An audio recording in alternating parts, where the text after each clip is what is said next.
Itinakda na po ang early voting hours para sa mga senior citizen, persons with disability at mga buntis.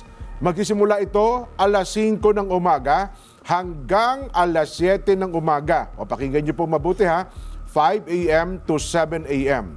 Ang regular voting po naman ay magsisimula alas 7 ng umaga hanggang alas 7 ng gabi. Tandaan niyo po yan ha, 7 a.m. to 7 p.m.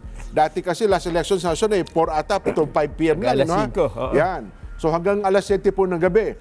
Kung hindi ka patiyak tungkol sa iyong precinct number, maaari pong magpunta sa website ng COMELEC para po sa Polling Precinct Finder.